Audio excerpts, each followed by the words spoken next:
From the bridge of the USS Enterprise, it's the DigiGods. Now here's two men who always look good dressed in velour, Wade Major and Mark Keizer.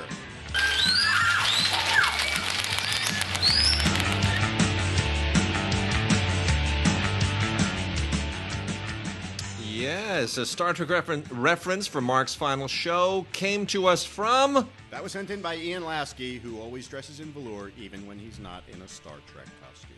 Yes. He's a peon. Why didn't you make a special open for me? You're mean. Oh. It's the end of an era. I mean, era. Yes. It's the end of an era. It's not... Well, I wouldn't go that far.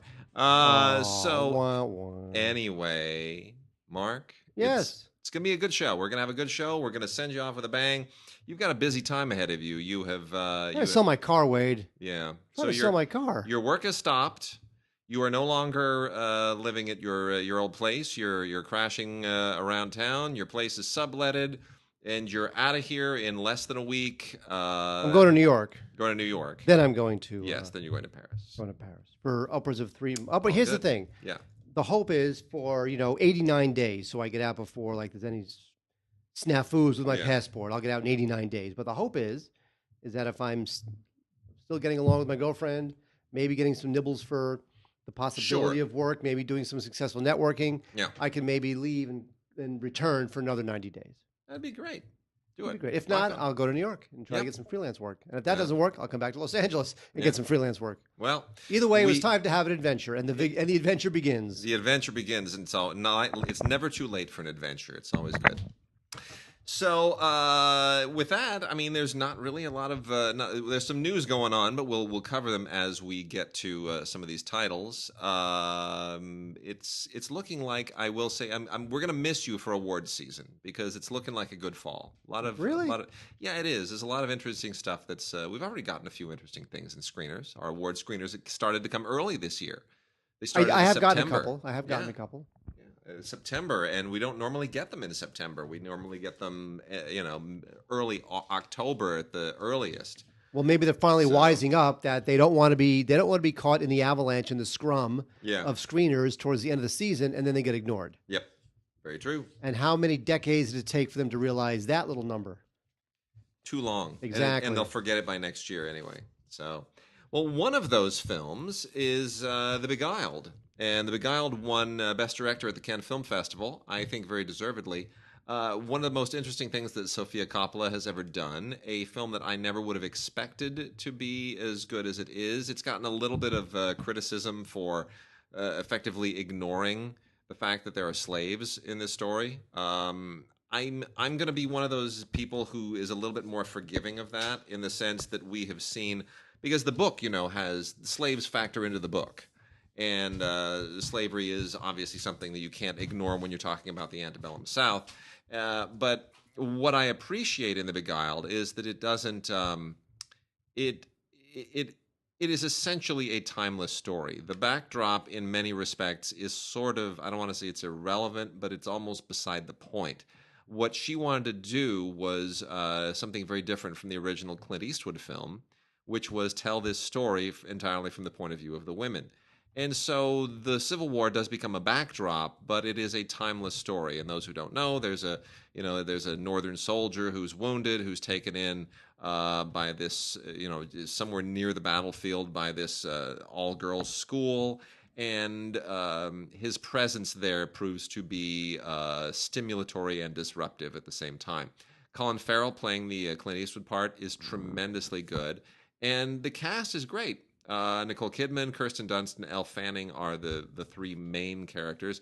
I think Kirsten Dunst is the most interesting of them, in the sense that this is a very matronly-like part that she's never really played before. So she's trying to age herself into something very different. But Sofia Coppola's direction is superb. It is really, really well modulated. It's a very interesting film, and I think if the whole, fuss and dust up about whether or not this is, ignoring the era of slavery, whether or not it's intentionally doing that to try to be a little bit more palatable, if that dies down, I think this will get some love during award season. It's a really sharp film, And frankly, we've had so many slave-themed films in the last few years. I'm happy to sort of let that die down a little bit, and television. I'd like, I'm one of those people, I want to see black actors get work, but I want to see them get work not playing slaves for a change. That'd be nice. That's true. Yeah. So anyway, Beguiled, good film, written for the screen and directed by Sofia Coppola on Blu-ray and DVD and Ultraviolet. Really worth checking out. Focus is going to have quite a year. They've got this, and then they also have Darkest Hour. It's going to be a big year for Focus, I think. Yeah. Yep. So Wade, here's a recommended film that I can recommend because I'm recommending it. The Ghoul. Now, The Ghoul is EP'd by Ben Wheatley, who maybe you've heard of from Free Fire, British guy. He's wacky. He is wacky. He's a wacky, dark, nutty, sadistic, kind of comically twisted person. Well, he's putting his name on this because he collaborates with the guy who created this film, Gareth Tunley. I love the name Gareth. When I have a child, which will never happen, I'm going to name the child Gareth, even though they'll be American, or maybe French. Anyway, so the Ghoul wants to be kind of a Lynchian thing, and kind of goes halfway to achieving being a Lynchian thing. It's about a detective who is a London detective. He's investigating a double murder, and there's something about the way that the two victims died that arouses his suspicions. So he goes and seeks out an old girlfriend.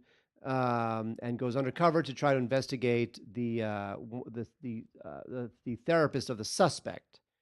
I'm trying to be a little bit coy on this. Yeah. But anyway, so you know what it is? This guy Gareth Tunley, he's got a great sense of mood. It's a cool little psychodrama. I was very surprised. I expected nothing. It seems like The Ghoul is almost like sounds either like a Japanese film or straight to DVD. But it's bleak, it's poetic, it's got a lot of decent scares in it, and there's a lot going on in this film than you would think. And Arrow really knocks it out of the park with their release on Blu-ray. They got it's high definition. They got a commentary from Tunley, a couple of the actors. So I would highly recommend The Ghoul. And then we got a couple that are, I guess, okay. We're going to dive into we got a whole bunch of really amazing, super cool stuff from classics we're going to cover here. Really great, some amazing stuff. But first we have 2:22. That's like 2 o'clock and 22 minutes, which is the time at which this air traffic controller in New York gets blasted with some kind of weird, strange, hypnotic, bright, time-altering, brain-chilling something power. And every day at exactly 2:22 thereafter, things happen to him and start to change his life. I won't give you any more than that because some of you are going to want to watch this, but it's a genre film. It's not as clever as it thinks it is. It's okay. Not made with a great deal of money. They kind of put this thing together on a shoestring, and it looks better than it really has any business looking. This is from Magnolia, definitely from the Magnet line of Magnolia, which is their genre line. It's fine. And then All Eyes on Me, Eyez. This is clever. Yeah, right. This is a Tupac biopic, which is fine. Demetrius Shipp Jr. plays Tupac and does a pretty decent job of it, I got to say. For a guy who is... There's always a risk when you are portraying a real-life person who is so ubiquitous in media and was so well covered during their lives that we still know. It's like Kennedy, right? We know exactly what they look like, what they sounded like, how they walked. There's just no... You're never going to convince me that you're that person unless you completely step all the way into their persona, their mannerisms, their way of speaking, their look, the whole thing. And at the same time, when you do that, you run the risk of looking like you're just impersonating them. So it's a tough thing to do, but a lot of people do it. And Demetrius Shipp does it pretty darn well, I have to say. I never believed that he was Tupac, but... he looks like him. He looks like him. Sounds like him. It's a good performance. And, I still think we're coming to grips with who Tupac was, and that's going to continue to happen. So it's not the most dense biopic, but it's pretty good. And it hits on a lot of, important aspects of his life. It's long, which I'm grateful for. It takes its time. It's almost 2.5 hours long. So, I'm going to recommend it, even though it could have been better. And maybe there is a better one to be told sometime in the future when there's a little bit more breathing room.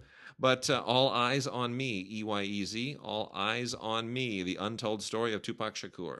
It's good. Blu-ray and DVD and Ultraviolet. Worth checking out. Probably more as a rental than an own. But, if you're a fan, you'll probably want to own it. All right, Mark. We're going to get into some heavy stuff right now. And I'm going to start by asking why have they remade Flatliners? Because it's awesome. It's a great film that deserves to be remade. No, look, I love the original Flatliners. It might be my favorite Joel Schumacher film ever. I thought it was really cool. It was the right moment to get, Kiefer Sutherland and Julia Roberts and all these young actors to do something very genre-ish and not like a St. Elmo's Fire thing. I like that. I thought that was a cool thing. It came kind of around, the Lost Boys era when we were having a lot of kind of youth-oriented genre things. I like that. I think the original movie is cool. Kevin Bacon, right? I mean, it's good. But there's no reason to remake it now. There's nothing that says this movie needed to be remade. It needed to be remade now, and it needed to be remade with a cast that no one's ever heard of. No, that's not keep. No, this movie. The new one. Yeah, the new one has somebody. Yeah, exactly. See what I forgot her name. Emily Steve Rose. Oh, that's Emily great. Rose. No, that's great. What's her one? The one who came out as lesbian. She was in the X-Men. Yeah, I forgot her name. Yeah, exactly. See, that's my point. Exactly. That's my point. Wow, Julia Roberts, Kiefer Sutherland, Kevin Bacon. They were a big cheese deal at the time. So anyway, going back to that, the original is pretty great.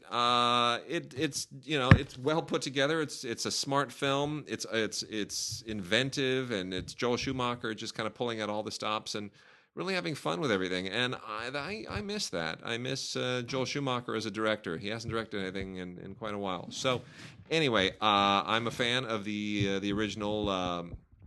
The original Flatliners, which is now out in a fantastic anniversary edition. Beautiful packaging, and thanks to Mill Creek, and it's got a Blu-ray and a DVD in it. And is the new one PG-13, by the way? I do not know. Because, the original was R. If they softened that sucker up, I'm going to be really upset. Of course they did. Why even ask? Yeah, probably right. Well, anyway, new Flatliners edition is really cool. Definitely check it out. Skip the new movie, probably. I'll give it the benefit of the doubt. Haven't seen it yet, but yeah. Wait, I'm a huge fan of They Shoot Horses, Don't They? And I've been waiting for the scene to come out on Blu-ray. And now here it is from the good folks at Kino Lorber. This is about a Depression-era dance marathon. Now, back in the day when everybody needed money, couples were really exploited by entering dance marathons where literally couples would just try to stay on their feet, sometimes for hundreds of hours. And people literally just drop dead on the floor. It's crazy. Trying to win these dance marathons for little money they can get for it. I never understood why that was ever a thing. Isn't that weird? Actually, what's funny is that I briefly developed a reality show, a dance marathon reality show. In fact, I can show you the book that I bought as research. I still have the book. So we were going to do a show. It was going to be a dance marathon. Yeah. And we were in pre-production on it. We had offices doing it. I had the book, which I still have, on dance marathons. Very excited about it. One day, get called into the EP's office, and the EP says, we're shut down. No because I think it was Mark Burnett decided that he wanted to do a dance marathon show. So when Mark Burnett, the creator of Survivor, decides that he wants to do a dance marathon show, our little dance marathon show is blown out of the water. Now the fact is that Burnett maybe never wanted to do one. He just didn't want us to do one, or he wanted to do one and then never got it off the ground. But he's Mark Burnett; he could have got it off the ground. Now there's also legal ramifications of dance marathons. Sure. It's possible that once we got into pre-production, maybe it couldn't have cleared the legal hassles. Sure. I mean, people literally died on these dance marathons. They were so desperate for money. Anyway, was this Sidney Pollack's first film? Was it? This is Sidney Pollack's first that would have been a hell of a first film. Hang on, Sidney. Don't stop the recording. No, not gonna. So it stars Jane Fonda, who's great in it. Who smited Megyn Kelly on her show a couple of. Oh yeah. Best. Yeah. Let's see. They Shoot Horses. I know we're wasting everybody's time. No, he did. Well, kind of. He did a film the same year called Castle Keep. And get this. No, actually, that's not true at all. His first film, this is very interesting to our listeners. The Slender Thread in 1965. This Property is Condemned. He did that first. This Property is Condemned, which is based on the Tennessee Williams play. Mm-hmm. And then a couple years later, he did They Shoot Horses, Don't They? Anyway, so great film. Highly recommended. Love it. We got some Warner Archive stuff. Quite a lot of Warner Archive stuff, actually. 2 Blu-rays and 3 regular DVDs. It is golden stuff here. To start off with, we've got Ray Bradbury's The Illustrated Man with Rod Steiger, really in one of his most interesting performances. This is on Blu-ray. Claire Bloom, remember Claire Bloom? Where did she go? Yeah. People from that era. There's so many actors that just kind of disappear. This is from 1969, The Illustrated Man. Really, one of the most. If you've ever read the book, it's such an interesting book, and you would think, that's not a movie. That's something that only works in your imagination. You just, there's no way to actually do that. And if they were to do it today, the tattoos would be all CGI'd, and they'd be move like what's that show on NBC? Oh, where the woman's tattooed. Oh, not Blacklist, the other one. The Tattooed Lady of Marmalade Land. Exactly. Tattooed Lady of Marmalade Land. Can you please write a movie called The Tattooed Lady of Marmalade Land? That's your parting gift to me. Yeah, there you go. I'll do that. Anyway, but because this was made in 1969, everything is much more circumspect, much more creative, much more of the era. And Ray Bradbury stuff really all works better in the 60s, I think. Fahrenheit is a better movie than it would have been had Mel Gibson made it now like he wanted to, So anyway, it's really, really interesting, and it just has an otherworldly feel to it. That period, late 60s, early 70s sci-fi, this goes in with all that Charlton Heston stuff. Well, there was a lot of great time. There was a lot of dystopian stuff back then. The Cold War was kind of really heating. It was starting. Andromeda Strain. It's a lot of really interesting movies. Yeah. Well, anyway, you definitely want to check this out. It's a smart script. It's really well directed by Jack Smite, who is an incredibly underrated director. Produced by Ted Mann of Mann Theater's fame. And most importantly, for those of us who love movie scores, it has great music by Jerry Goldsmith. Really one of his most interesting scores of the era, along with Planet of the Apes, for sure. We also have The Law and Jake Wade with Robert Taylor and Richard Widmark from the Warner Archive Collection on Blu-ray. This is a very underrated Western, I think, directed by John Sturges. And John Sturges, we've talked about him a few weeks ago. Real workmanlike, great journeyman director of the era. Could do big movies. Could do mostly did guy stuff, real muscular stuff. Not exactly a risk taker like Peckinpah, but he put some good movies together. And The Law and Jake Wade is just a rock solid Western. Basically dealing with all the same moral dilemmas that most Westerns deal with, using the frontier as a metaphor for life, and the idea of the lawman being somebody struggling with their own sense of morality and justice. Once you put the badge on, you accept a certain degree of responsibility, all that kind of stuff. Really great, and I think there's a lot of really interesting stuff in this. Richard Widmark is awesome as always. It's just a great cast, and it's not all guy stuff. You also got Patricia Owens in this, who's very, very good. So The Law and Jake Wade, really good, solid morality Western. I think it's worth checking out. Here are the other ones. Regular DVD-Rs, manufacture on demand, as all the other archive stuff is. Broadway Babies, which was made by First National back before they went out of business, and then became, I think First National became part of MGM, and then went to Warner. Maybe went directly to Warner. Anyway, Warner now owns all the First National stuff, either by way of MGM or not. But this is a very, very early talkie, right in the pre-code era, right there, 1929, 1930. And when everybody had to, once you could talk, everything had to be a musical. Everything had to be a showstopper. And this is about the 3 chorus girls who form the Broadway Musketeers. And it's a backstage musical. And it's got what makes this really interesting is that your prohibition is still in effect. So You've got a really interesting prohibition angle on the story, and it's definitely a pre-code film. A lot of really interesting stuff here. It's worth checking out if you love movies from this era. Alice White starring in Broadway Babies. And then we have Big Business Girl, which is also from the same era. It's a little bit later. This is 1931, and it's a pre-code romance. Not really that pre-codey. It's not really pushing any buttons and going anywhere that sort of shocks you. It could have been probably a post-code film just as easily. Story of a small-town girl goes to the Big Apple, tries to make a go of it, gets involved with some guys, and you have all the usual battle of the sexes stuff going on. It's nice to see a very young Joan Blondell here. That's got some trivia value.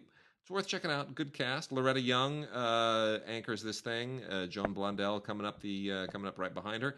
Based on a college humor story by Patricia Riley and H.N. Swanson. That's what's interesting about this too. It's based on a college humor story. That's when they would like pitch things that were they'd run in college newspapers. It's hilarious. Well, College Humor is that website that does a lot of short form, funny content targeted to that age group. Yeah. You know? And then this is my favorite this week. A 5-disc set, 101 Porky Pig cartoons. Ooh. Porky Pig 101. It's great. See, they went with 101 because that way 101 cartoons, you could call it Porky Pig 101. You get it? Isn't that great? So the question is, which Porky Pigs did not make it? You had to cut it off at 101. Anyway, it's great. Look, some of the best cartoons I've ever seen are on the Keep going. I love this DVD. You're being funny. You're stuttering like the pig. I just love it. I love it. You could never do a stuttering pig today. The whole PC thing is... Sure, the Stuttering Association of America would be up in arms. Well, when I was working in entertainment, I was editing at Entertainment Today when the Fish Called Wanda, which we're also going to talk about today in a moment, came out, and the stutterer, whatever their lobby is, I didn't even know they existed. Man, were they mad about that movie. The whole Michael Palin thing. Oh, yeah. Unbelievable. I'm not sure if they're really mad or if they just see an opportunity to get their organization out there and maybe do a little fundraising. Sure, that's what they do. In any case, this is great. Every Porky Pig cartoon that is worth checking out is on here. They're all in chronological order with commentaries. There are animation scholars who weigh in here. It's just as much Porky Pig as you. I have not yet shown this to my daughter. I have a feeling she's going to love this. I just hope she doesn't start stuttering just to be funny, because she likes entertaining. But in any case, Warner Archive, Porky Pig 101. It's fantastic. You got to get this. It's just the best thing ever. I'm surprised it didn't get a kind of a bigger, beefier release. But in any case, I'm glad the people at the archive were able to work on this. They give it really great attention. The restoration of these things is perfect. The mastering is perfect. It's fantastic. Not Porky Pig. Look, if there was 101 Bugs Bunny cartoons, they would not blow it out. And Bugs Bunny was number 2. And Bugs Bunny was number 1. That's probably true. Wade, you know what else is a fantastic way? What's fantastic? Now, you may not know the story of Leonard Part 6. Because Leonard Part 6 has Leonard Part 6 is in the pantheon of horrible, misbegotten films. Up there with... It's right up there. Up there with the Schwarzenegger thing, Last Action Hero, Hudson Hawk. Yeah. It's right there. Leonard Part 6 starred Bill Cosby. And he plays like a, kind of a super agent spy kind of a guy. And so this is a big bloated disaster. It was directed by a guy named Paul Weiland, and Cosby's film career did not recover. Certainly, Paul Weiland's film career did not recover. This thing is just one of the great big bloated disasters of the era. It's it really is a great triple feature with Last Action Hero and Hudson Hawk, which, by the way, I liked Hudson Hawk. Yeah, I love both of those. I do. No, you don't. I do. I love Hudson Hawk and I love Last Action Hero. You're out of your mind. Let me tell you something. In 2005, they were trying to do Columbia was trying to put together a special edition of Hudson Hawk, a special anniversary edition. Did I ever told you this? 2005. Okay. So this is when I was in Manhattan. You remember we did some shows where we did them kind of remote, like. That's right. And so I was doing I was piggybacking along. My wife, not yet my wife at the time, was working on a film in New York, so I just went and spent her per diem and hung out. And I was contacted at the time by the people at Columbia, and they said, we really want to do a great Hudson Hawk thing. We really want to do this. We want to have like two critics arguing over the merits of the film, because it's really kind of redeemed itself in some people's eyes, and they say it's not as bad as it was. Would you defend it? I said, hell yeah, I'll defend it. I love Hudson Hawk. I think it's a great movie. I think it's totally underrated and unfairly criticized. And on the other side was going to be Michael Rechtschaffen, who's a very dear friend and a member of LAFCA. And Michael and I were talking about, we're like, oh, this is going to be so much fun. This is going to be so much fun. We're just going to unleash on each other, and we're really going to have a good time with it. And they kept rescheduling, and I was in New York, and they said, well, maybe we can fly Michael to New York, or can we fly it back to LA for a day? I said, yeah, whatever. Okay, maybe we wait till you're back in LA. But that wasn't the problem. The problem was they simply could not sell the expense of doing any extras on Hudson Hawk at all to their bosses. Their bosses are like, this movie tanked. Why just blow it out there. Get this thing off our plate. Make a few bucks back. Maybe we'll eventually dig ourselves out of this hole. Who wants to see extras? They could not sell the higher ups on the idea of trying to redeem this movie, and it never happened. But I praise them for even trying. That's true. Well, I praise them for trying. Leonard Part 6 will not get any sort of treatment. No, it won't. Basically, the film is so bad that Bill Cosby himself told people, I'm sorry, don't waste your money on it. Yeah. So I would just pretty much pass on Leonard Part 6, unless you just want to see like a legendary bomb of the era, or you want to laugh at the continued misfortunes of Bill Cosby. Home for the Holidays is directed by Jodie Foster. Wade and I are big fans of Jodie Foster as a director, and here's a film that could have been just another cliched home for the holiday, dysfunctional family getting together, hating each other in Act 2, loving each other in Act 3. But, she somehow makes it real. She makes it real. It's written by W.D. Richter. Now, W.D. Richter, of course, you probably know from... Hudson, Forbidden Zone. Yeah, I've still Hudson. Buckaroo Banzai. Buckaroo Banzai, thank you. So we get W.D. Richter, right? Yep. Buckaroo Banzai. You get Jodie Foster, right? Great. Yep. The film is way better than it has any right to be. It's got a great cast: Charles Durning, Dylan McDermott, Geraldine Chaplin, Anne Bancroft, Robert Downey Jr., Holly Hunter. It even has, and he does not bring the film down, it even has Steve Guttenberg. Yes. So anyway, this is now that the holidays are coming around, Shout Select has done a terrific job cranking this thing out. Big fan of this film. Audio commentary by Jodie Foster. Check it out, Home for the Holidays. Underrated and fantastic. Terrific. Also, the Oscar-winning Fish Called Wanda. Who would have thought that you'd ever say the Oscar-winning Fish Called Wanda? Now, Arrow did a great job putting the scene together. It's a really, really nice addition. My goodness, they've got a 15th anniversary documentary featuring interviews with Cleese and Jamie Lee Curtis and Kevin Kline, who won an Oscar, Michael Palin and the producers. It's got a documentary on the film's location. They really knocked out of the park with this thing. Highly recommended. Very funny film. It holds up. It holds up as just a wacky, crazy comedy with a stutterer and a guy with an eye patch and a couple fish, and it's just a crazy movie, and it really holds up. It really does not age at all. So Fish Called Wanda, great cast, won Kevin Kline an Oscar, really fun. Arrow knocks it out of the park with their Blu-ray release, so check it out. Beautiful. And let's get into... I love Home for the Holidays. Have I mentioned that? No. Okay. However, you're welcome to mention it now. I am. I love Home for the Holidays. Makes me very happy. Can't wait to watch that for Thanksgiving. So we got some 4K. We got some 4K stuff, Mark. What do you mean? You're not on the 4K bandwagon yet, are you? No. Okay. Well, now when it's Pirates of the Caribbean. Well, we're not going to talk about Pirates of the Caribbean first. Actually, let's do that. Let's talk about Pirates of the Caribbean. Pirates of the Caribbean, Dead Men Tell No Tales. It's terrible. Really, it's like one of the worst of the bunch. And the two guys that they got to do it, Joachim Röning and Espen Sandberg, who did Kon-Tiki, got an Oscar nomination. They were hired to do this. Now, this is the irony. They were hired to do this because they had made a movie about a boat on water. And naturally, the bigwigs over at Disney said, hey, these guys made a movie about a boat on water. They made a movie on water. Pirates of the Caribbean could be in their future. And you know why that is so amazing? Because there's no boat actually on water in this movie. Well, there's boats on CGI water. No part of this movie was filmed anywhere close to a body of water. You don't know that. Yes, I do. Oh. So why would you get guys? I mean, what? Because they know how water looks, so they'll make the CGI water look more like real water. Okay. What was the point of that reasoning? Let me tell you something. Kon-Tiki and Pirates of the Caribbean. How do you get from point A to point B? Let me tell you something. Do you realize that all the Star Trek films, none of them were shot in space? I know that. But you see, we have water on Earth where we can shoot with cameras. Too expensive. Anyway. It's easier to get some kid in North Hollywood. I know. Some graphics house in North Hollywood or to Ireland. Create an ocean on his computer. Yes. Yeah.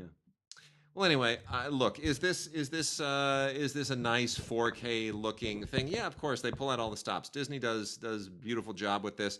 This is their second 4K release after the second Guardians of the Galaxy. So Disney is moving into the 4K world. They're doing a great job of it. It's beautifully mastered, and you can't argue with that. But the movie just isn't any good. It's really unfortunate, and Johnny Depp seems to just be phoning it in. Javier Bardem as the Captain Thaladar, who's yet another ghosty captain who was actually once he's not a pirate, right? He fought pirates. That's the twist here. It's like, oh, so now he's a ghost who fought pirates. Okay, whatever. This thing they try to replace the original love interest thing between Keira Knightley and what's his name? They try to replace Orlando Bloom. They try to replace that with two new young leads who actually have a connection to that, right? Oh, they're probably the son of somebody. I didn't see it. I refuse. Yeah. But anyway, they try to sort of reinvent that part of the movie, and it just doesn't work. They're not as charming, and it's just so used up. You just feel like they're twisting and wringing this to try and get as much out of the concept as they can, and it just doesn't. It's not there anymore. There's no way of making this interesting anymore, and I think this thing tanked so badly that hopefully the one that's in development right now will go away.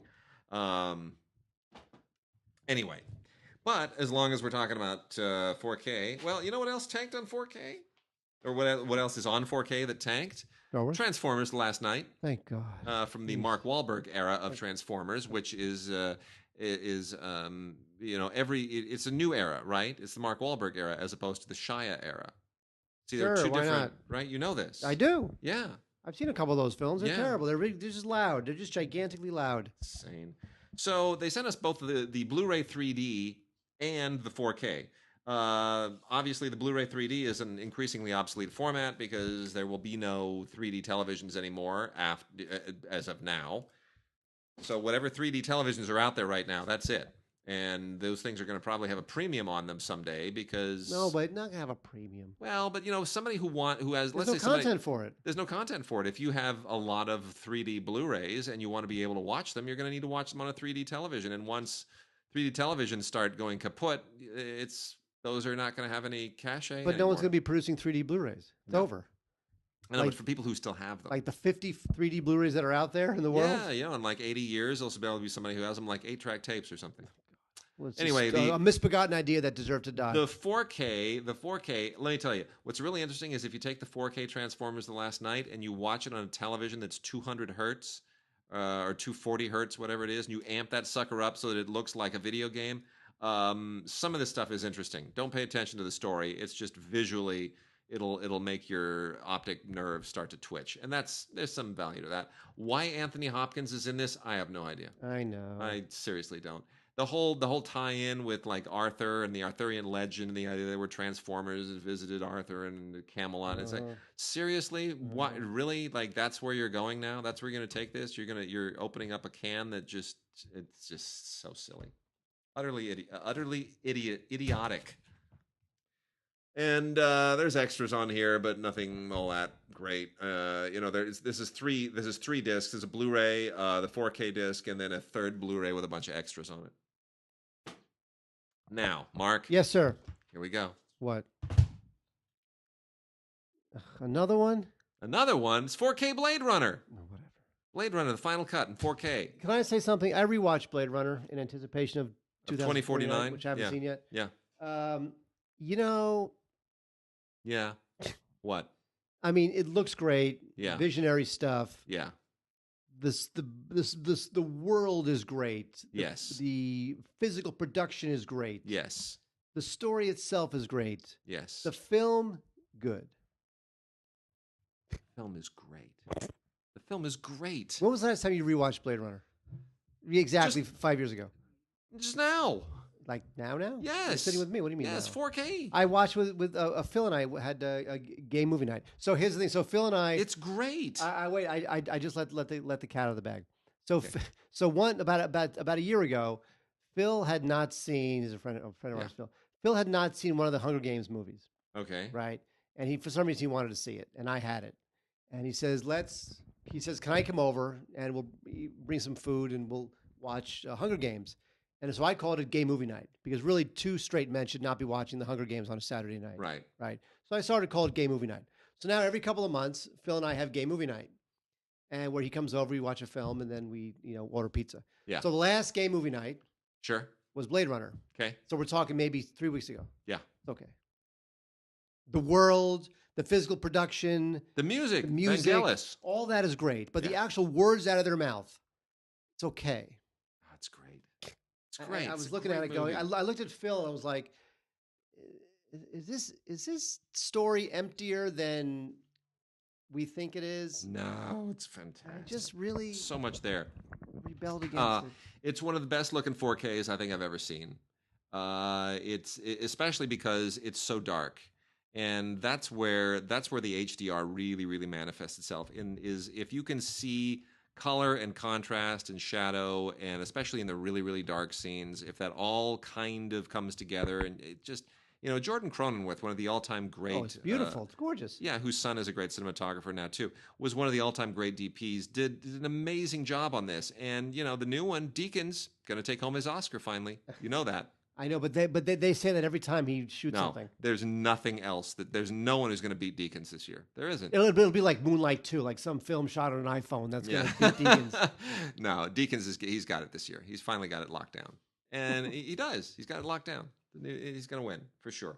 So honor it. Harrison Ford in Blade Runner: The Final Cut.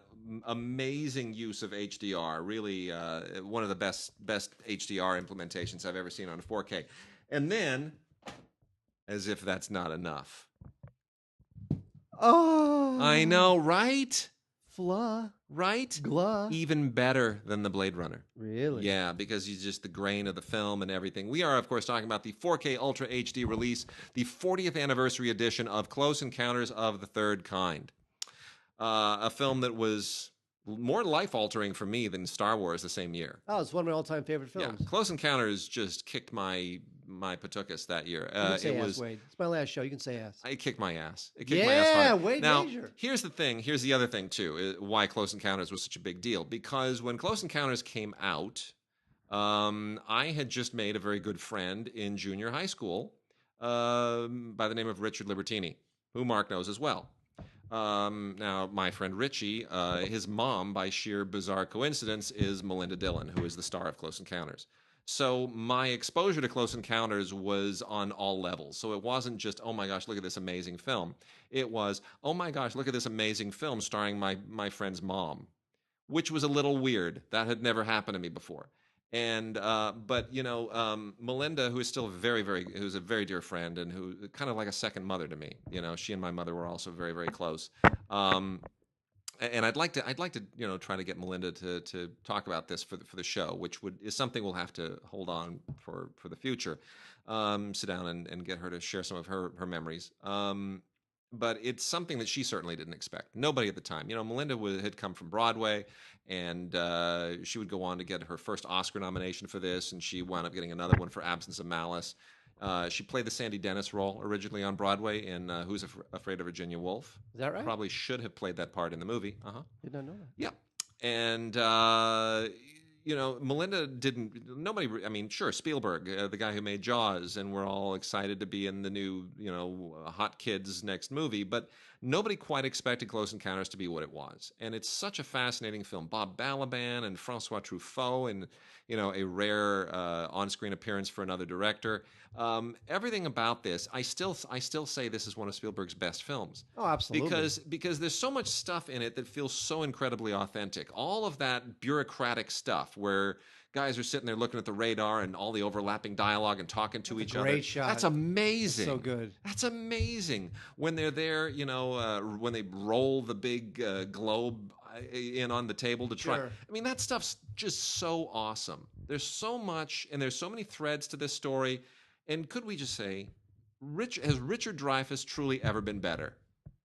He's great. How many of us from this era, who has not had a dinner with mashed potatoes where you didn't see who caught on, where you just start carving Devil's Tower in your mashed potatoes to see if anybody else at the table noticed? You've done that. You've done that. I have, but you don't see that much anymore unless you're with people of a certain age. Yeah, I do it. Every single time, still. You do. But also, I think the film had a sense of awe that films don't really have today. Well, that's something. When I say awe, I mean, I don't just mean, dude, that was cool. I mean, like an emotional reaction of almost religious awe. There was a piece in the New York Times recently talking about how Close Encounters was the first film of the sort of New Age religious era. It had a spiritual component to it, which I agree with. Because there are things about Close Encounters that completely and totally violate the rules of traditional filmmaking and still do. And one of those things is that it threads together a lot of disparate stories that never actually quite come together. They really don't. They come together to some degree in the climax, but it's not as though Bob Balaban sits down with, and Francois Truffaut sit down with Richard Dreyfuss and Melinda Dillon and compare notes. There's no moment where they all sit down and have that big tie it together real self-realization moment where everybody whose stories were all going to coincide, they all kind of coincide in that big moment. That big moment never really comes. I mean, yeah, things connect at the end, but not in that big kind of melodramatic movie way. And it also, there's no sense of jeopardy, really, in the traditional movie way. There's jeopardy in the sense that they're trying to prevent them from going to the mothership, from being there. They want this to be an exclusively government thing. But that whole sort of evil government conspiracy thing, and we're gonna, like today, they would start murdering the aliens, and then Richard Dreyfuss would jump in front and say no, and he'd take a bullet in the chest, and then he'd die. And I mean, Spielberg almost hit that harder in E.T. Absolutely, right? Absolutely. When the government guys come in, they grab E.T., they put him in that medical tent. He almost hit the anti-government harder in E.T. Close Encounters has none of that. It is a completely legendary, revelatory, unique film, and the HDR is as good in this as anything I have ever seen. And this is going to be your reference DVD going forward. If you are collecting 4K, this is the one you want to stick with. This is the one that will look the best on any 4K television. This is the one you want to show off at parties. This is the deal. HDR, 4K UHD, Close Encounters, doesn't get better. 40th anniversary includes tons of new stuff. 3 kinds of Close Encounters featurette, Stephen's home videos and outtakes, and a making of documentary. 30 years of Close Encounters, the original featurette from 1977, Watch the Skies, which is such a kick, and deleted scenes, storyboard comparisons. It's great. Yep, one of the great films as far as I'm concerned. Yep. Wade. Yep. Let's go from the Sublime to the big budget Sublime to the low budget Sublime. Yeah. Legend of the Holy Drinker. Oh my word! Now this is a forgotten and absolutely terrific Italian film. I think this might have won the Golden Lion. Did it not? Did it not win the Golden Lion? Could have. Yes, won Golden Lion at the Venice Film Festival. Rutger Hauer. Rutger Hauer, he's great in it. You know what? You think Rutger Hauer, speaking of Blade Runner, you think of him as that kind of late career Rutger Hauer Blade Runner thing. Yep. But in Legend of the Holy Drinker, he is terrific. I mean, the film, it's about a Rutger Hauer plays an alcoholic, and in the very first scene of the film, a guy gives him 200 francs, just a stranger, just gives him 200 francs, and to get himself out of the gutter. And so this guy, the drinker, played by Rutger Hauer, he is so obsessed with repaying this debt that the whole movie charts his ability to repay this 200 francs. Are you Peter Boyle in Young Kind of, Frankenstein? sort of, yeah. Is that what that was? So yes, it's definitely an allegory. It's definitely slow moving. It's definitely ruminative, but it's beautifully shot by Dante Spinati. And I just think this film is just absolutely terrific because you know what? There's a certain nobility to this guy, even though he's homeless, even though he's alcoholic. He is so insistent upon returning these 200 francs that you really just feel for this guy and where he came from, and where he might be going. That I just think Legend of a Holy Drinker is terrific. Terrific. So I would definitely pick this up. There's an interview with Rutger Hauer. It's a little less than 10 minutes, but it's still worth it. So that's good. And there's also an interview with the film's screenwriter. It lasts about half an hour. So I have to say that Arrow Academy, once again, knocking it out of the park with Legend of the Holy Drinker, a terrific film, an Italian film, and yeah, great stuff. And then you know what else we got? Star Wars? We have something I've been waiting for forever. Since the beginning of time, which is not quite forever, but it's close. Orson Welles' Othello. And the best thing is it's a Blu-ray from Criterion, and this is just amazing. We've been waiting for this for a long time. Previous releases of this have not done justice. The story of this film is a legend unto itself, as it is with many Welles films. Sometimes the half of Welles films have more interesting backstory than they do, on the screen, which is saying quite a lot.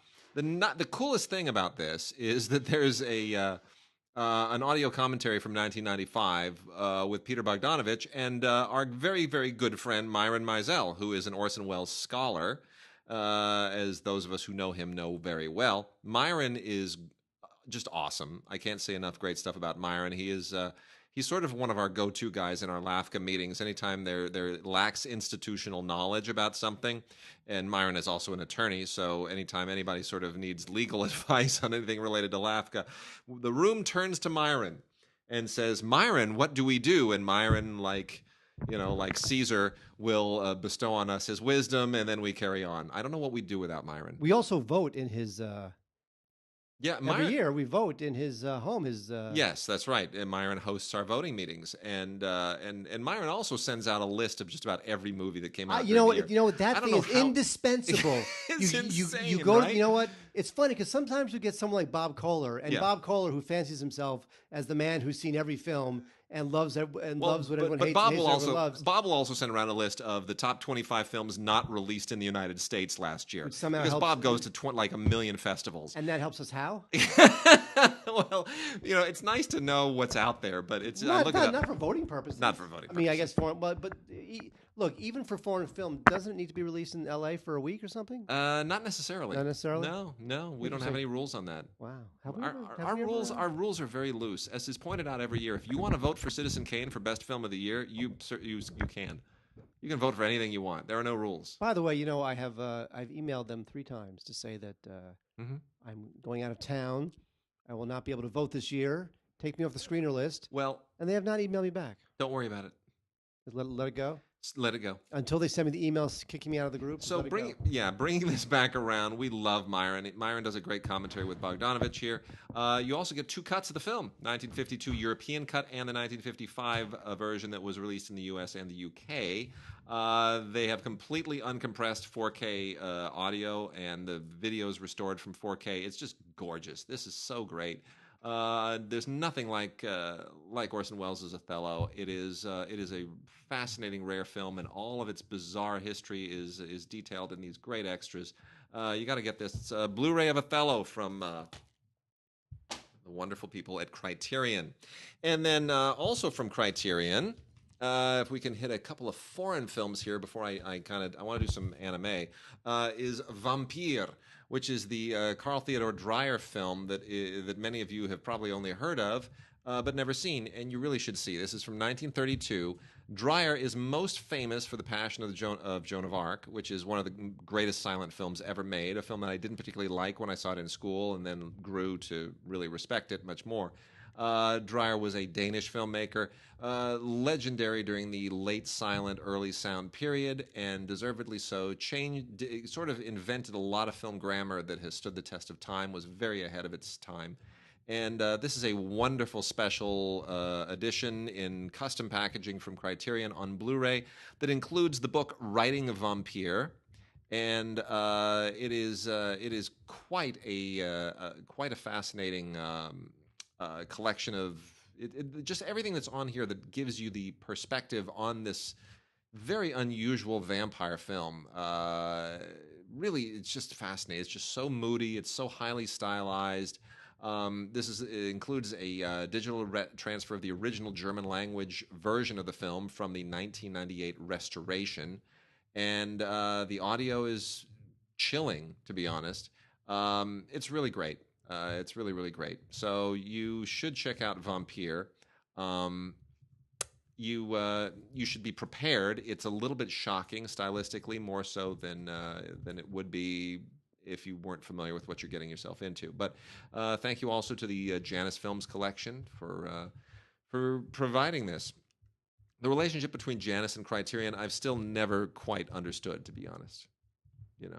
Well, Janus is the. I don't understand who owns whom and all that stuff. See. Yeah, you know what I'm saying. So anyway, it's great. Check it out, Vampyr with Vampyr the movie and Writing Vampyr together in one custom package. Vampyr, beautiful Carl Theodor Dreyer classic. Now, is he the guy who invented Dreyer's ice cream? No, as a matter of fact. Isn't that interesting? I knew you were going to ask that, and I'm there you go. So the answer is no. All right, going to burn through some anime right now from Funimation. Some very, very interesting stuff here. Starting with one of the most interesting anime things I've seen in a long time, because it didn't require me to wrap my brain around like a whole universe of things that I was unfamiliar with. Regalia, the Three Sacred Stars. This takes place in a little mythical land that is on the mend from something terrible that happened 12 years prior. And the Empress is now getting her little kingdom, her little fantasy kingdom back in order. And suddenly a giant robot shows up. I know. Fluff. Yeah. So basically the way I describe this is this is like Frozen meets Transformers. Transfrozen? No, Frozen meets Transformers. Transfrozen. Yes. There you go. I love it. Regalia, Three Sacred Stars. This is actually really, really cool. Great animation, cool kind of, just cool concepts, fantasy and science fiction, and anyway, it's good. I like it. Puzzle and Dragons X. This is a Blu-ray DVD combo pack, as is most stuff from Funimation. And this is a bit of a strange one. It's like Alien, except not with Alien. There's a little boy, and there are eggs, and there are people who tame monsters, and the eggs don't spit things into your face, but the eggs are what creep me out in this. The eggs really, really are very disturbing. Were they scrambled or poached? Poached, and that's what really disturbed me, because I like poached eggs. Dance with the Devils complete series. This is from the people that did Princess Jellyfish, if that means anything to you. And this is about a girl who meets with a bunch of boys, and then there's a weird culty thing that involves vampires, and it's a thing. It's really well animated, but not my speed.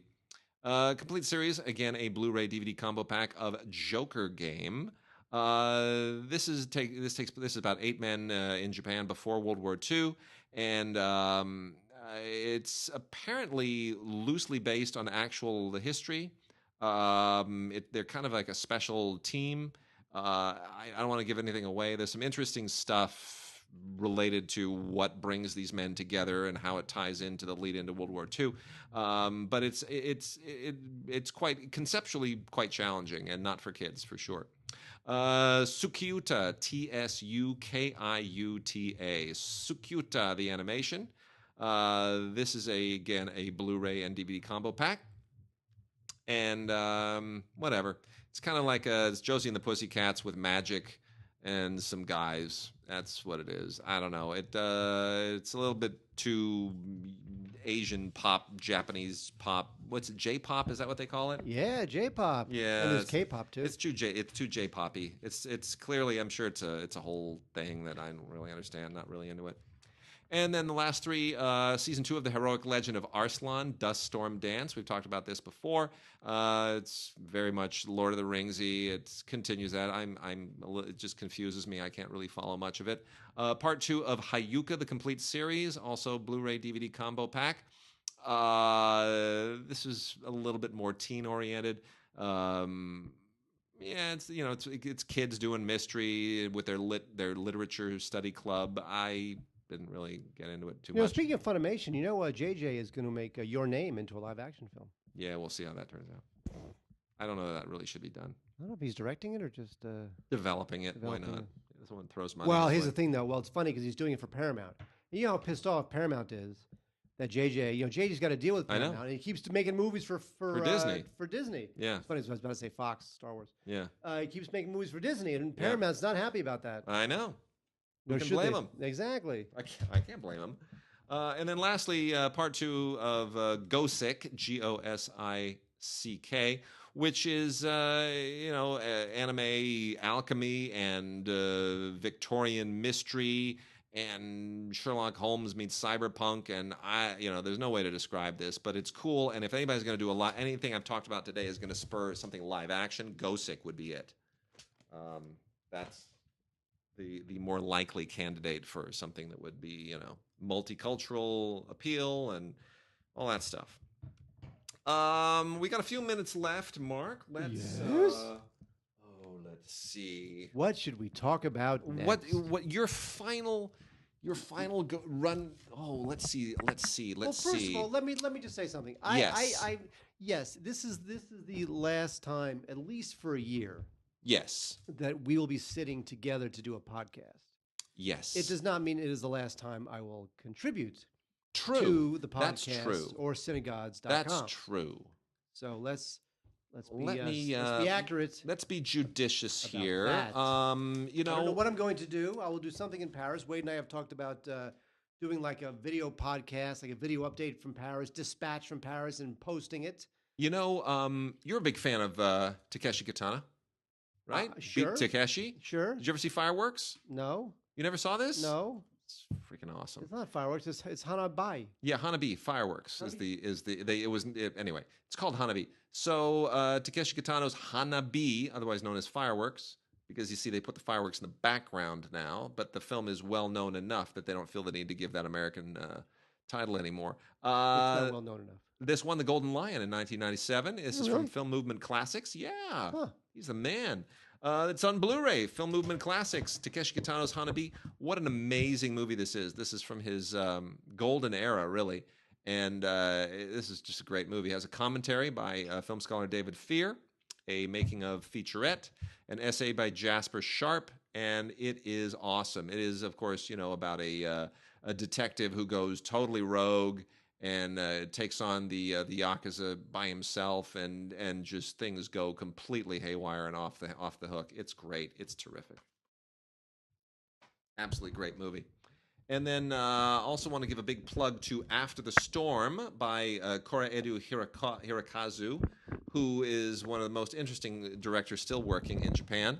This is also from Film Movement, and this is all his stuff is so deeply humanistic, and this is about a broken family and what happens when a typhoon is about to hit, and the father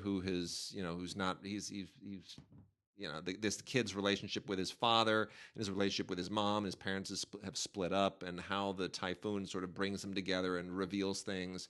It's really it's a pretty powerful movie, and it's grown on me ever since. And it comes with a short film as well, so it's pretty great. There's a 73-minute making of feature on here. After the Storm, which was in certain regard at Cannes by Koreeda, is a really a good film. All right, Mark. Yes. If you want to, as long as we're on this subject, as long as we're on the subject, I know you love this series, don't you? No, I don't. I don't like any of the Star Wars animated shows. First of all, it's just not my generation of Star Wars. It doesn't feel canonical. Canonical, dun dun dun dun dun. Canonical, dun dun dun dun. It does not feel canonical to me. However, people love Star Wars Rebels, and this is the complete season 3. I have not seen this because I will not see this, but it's got a bunch of Star Wars people in it. It's got Maul, Kenobi, and Maul, and all your favorite wacky characters from Star Wars. So yeah, if you like it, let me know it's on Blu-ray. Of course, it looks great. It's all CGI, just direct from the computer right to the Blu-ray, so it looks terrific. It's just too much Star Wars for me. I look at the films and some of the books, and that's basically it for canon. Everything else to me, even if it is official canon, it's not how I would like to receive Star Wars canon. Star Wars canon? Yeah. Were they like the cannons they used to shoot the Imperial Walkers? No, it's William Cannon. Oh. Wait, he was an actor, right? No, you're thinking of William Conrad, who played Cannon. Yeah. The detective. Yeah. Yeah. Yeah. What That's is wrong okay. with me? It's okay. It's a good joke. It's a good Nah, joke. not Well, really. take two. Take two.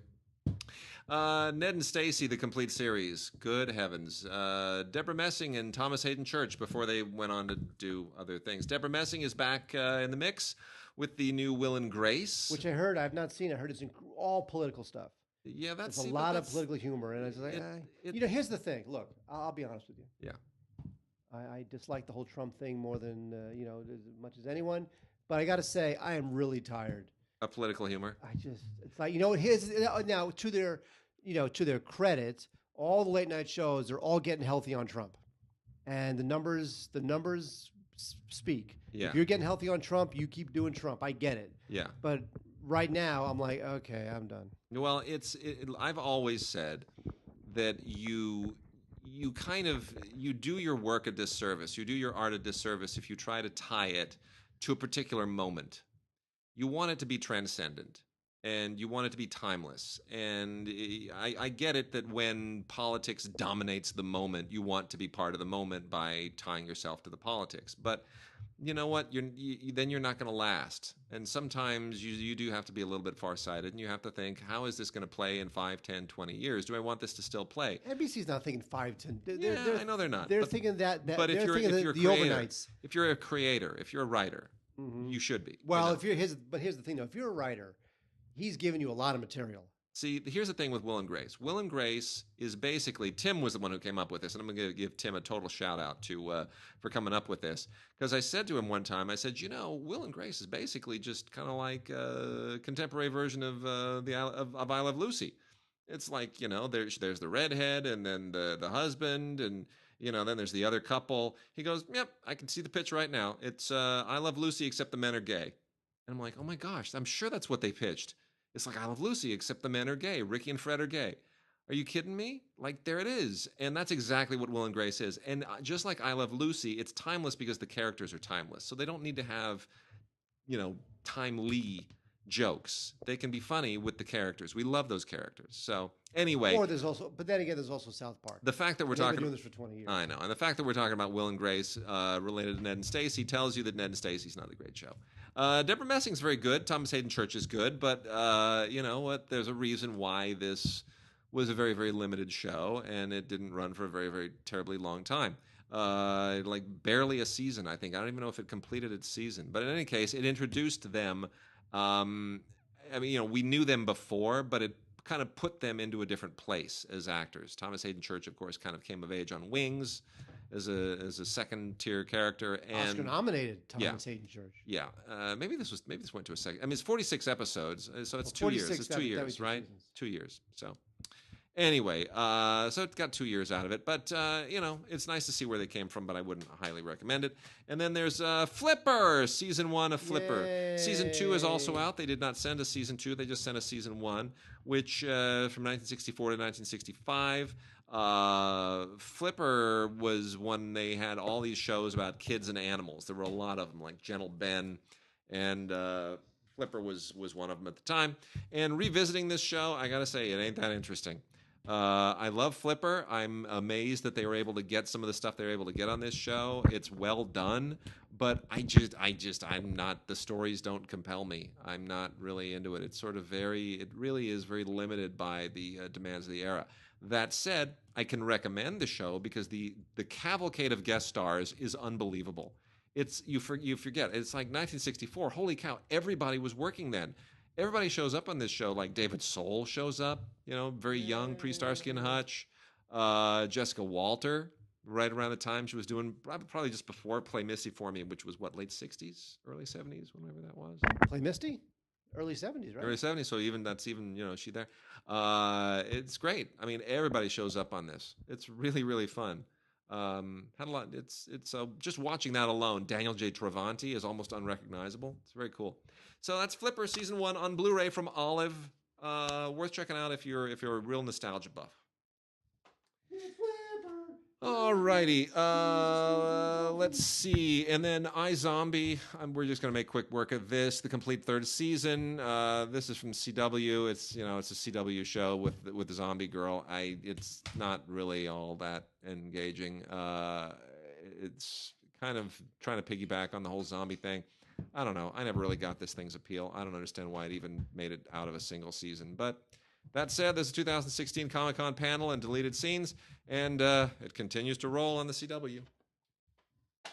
Taken season 1 on Blu-ray. Now, Taken is based on the movie that Wade and I absolutely love.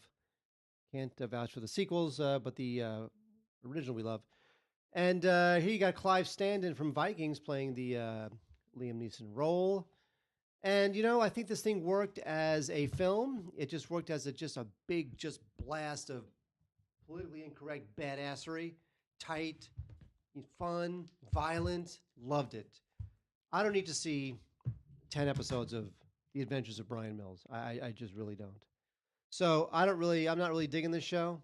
I mean, there's a lot of action in it, I guess. And he plays kind of a younger version of the Liam Neeson character. But still, I just think that this is a classic example of a TV show that was made as sort of an IP play. Yep, totally. Like if this show is called the Hunter, you wouldn't watch it. You wouldn't even know about it. But because it's called Taken, it gets written up about. Yep. Right, because it's a TV spinoff of the Liam Neeson film. And it's just there's no reason for this thing to be totally mercenary. Mercenary. That's what I'm looking for. You always call that stuff mercenary, and I give you props. Thank you very much. And this is what this is. So I don't need Taken the season 1 on Blu-ray. I just need Taken the film. There we go. Awesome. And then last 3, we're gonna go out on a bang. Well, kind of a bang. We're gonna go out on something special. Should I spend $950 on tickets for Springsteen on Broadway? Yes. So Springsteen is playing like 12 weeks on Broadway. I'm going to be in New York for 2 weeks, right? Yeah. Starting on Friday. Yep. I have a bat mitzvah to go to. Yep. Through the end of October. There you go. So Springsteen is starting his whole thing. Mm-hmm. But tickets are very, very, very, very, very, very expensive. Mm-hmm. And the cheapest I can find on StubHub is $950. Yep. Should I spend $950 Yes. to see Springsteen for 2 hours? Yes. At the Walter Kerr Theater on Broadway? Sure. Less than 1,000 seats. Sure. He's used to playing in arenas with 80,000. Why not? All right, and then When Calls the Heart, 6-movie collection, year 4. So they finally just jam all this stuff on here. We've been talking about these things. This thing, it's got a very Landon-y deal. This is executive produced by Michael Landon Jr.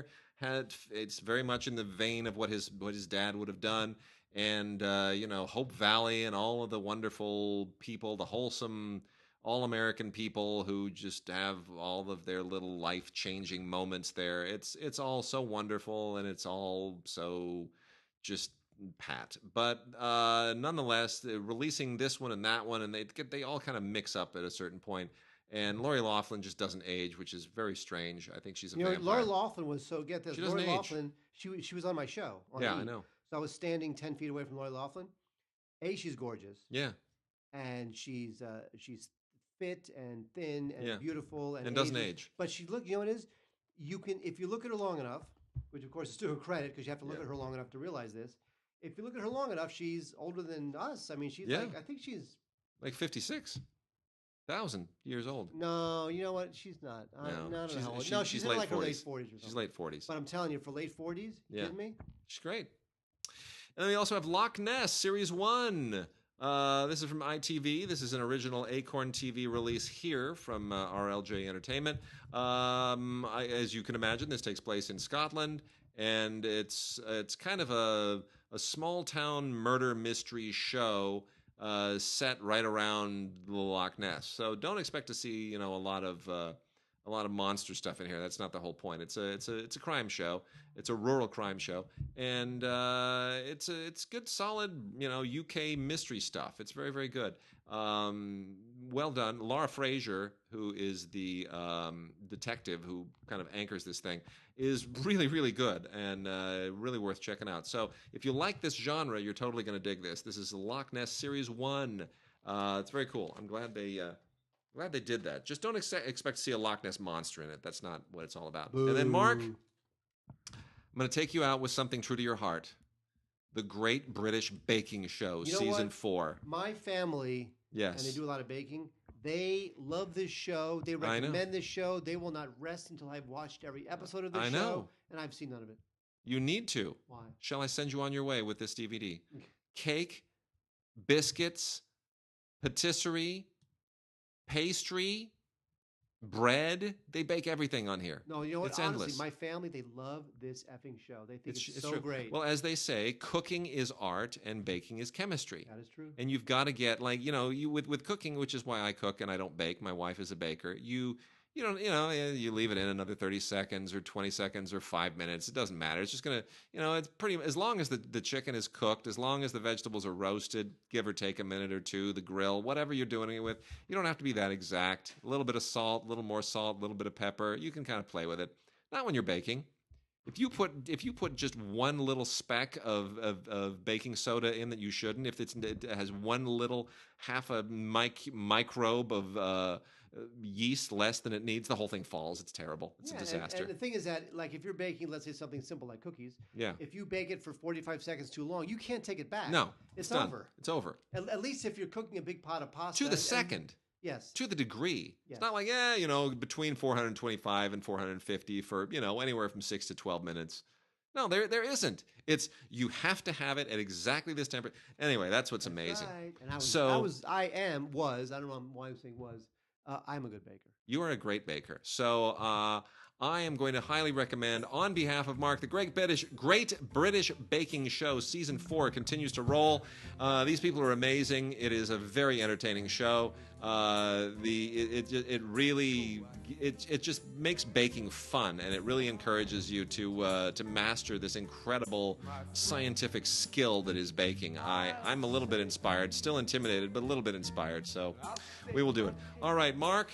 With that, we wish you well. Tim and I will hold the fort down for you. We will communicate with you. We'll do Skype things. We'll have all kinds of fun. Go and visit our sites, DigiGods.com and CineGods.com. Also sign up for the CineGods Facebook page and tell us what you think of the new site. Send us suggestions. What has to change? Font bigger, more photos, this, that, the other thing. Tell us what you needed to do. We are ready to make all the changes necessary. It's going to be a lot of fun going forward.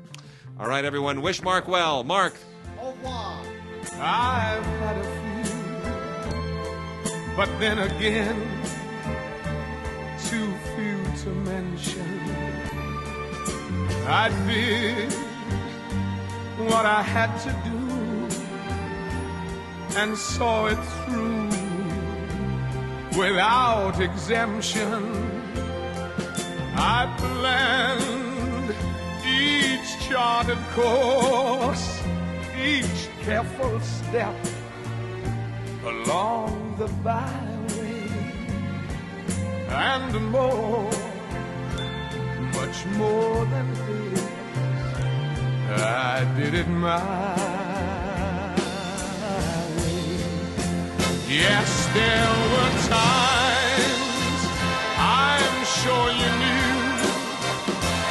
when I bit off more than I could chew. But through it all, when there was doubt, I ate it all,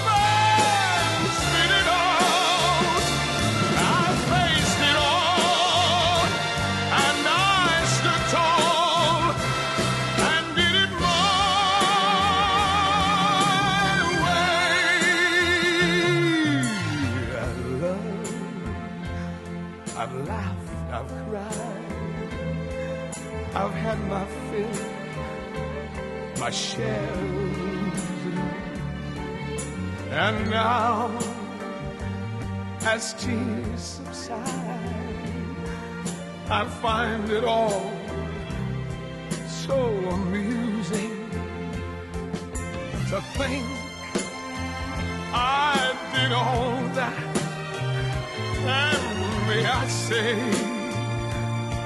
not in a shy way. Oh no, not me. I did it my way. For why?